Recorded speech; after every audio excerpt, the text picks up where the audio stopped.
Perfectionism doesn't start as pressure. It starts as a desire to be loved, safe, valued. I can trace my desire to be seen and still loved all the way back to elementary school. I wanted to be the good girl, the one who didn't make waves, the one who got 100%, followed the rules, and made her teachers proud. It wasn't pressure anyone else put on me. I chose it.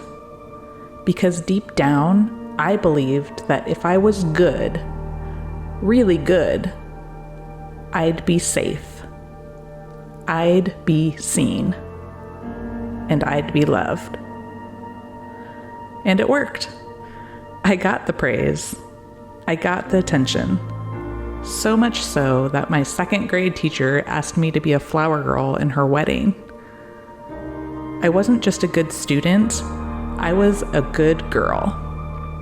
Quiet, kind, respectful, and never a burden. But here's what I didn't realize back then. Perfectionism doesn't stop once it starts working. It only grows. And as an adult, it gets even heavier. Make a mistake with the client, I panic. They're definitely going to fire me. My kids have a hard day, I've failed them as a parent. My partner's upset, of course it's me that's the problem. This must be the end. It's not even about being good anymore. It's about survival. It's internalized shame. This voice that says, if I'm not perfect, I'm a problem. If I'm not producing, I'm replaceable.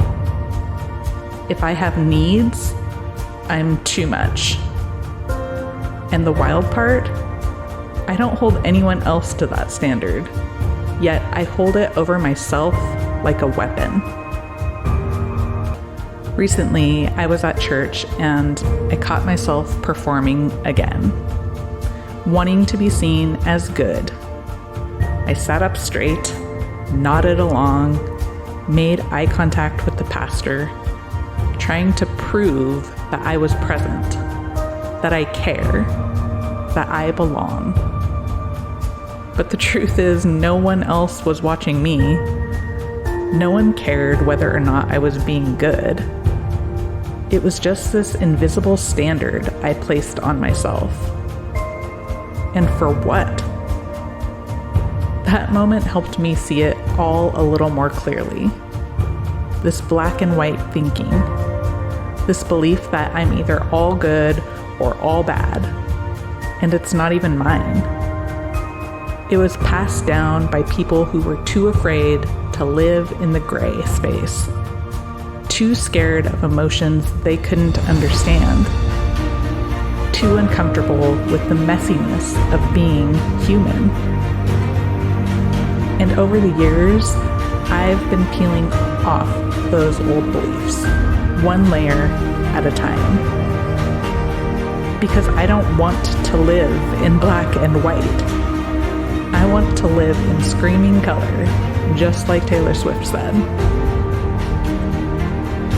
I want a life that feels fully alive, not muted by shame, dulled by perfectionism, but bold, honest, present, and full of color.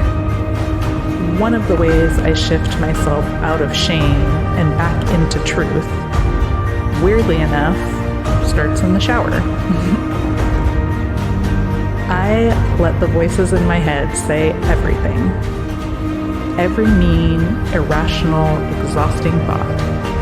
I say them out loud, not because I believe them, but to shine light on them, so I can see them for what they really are. Because pretending those thoughts don't exist doesn't help.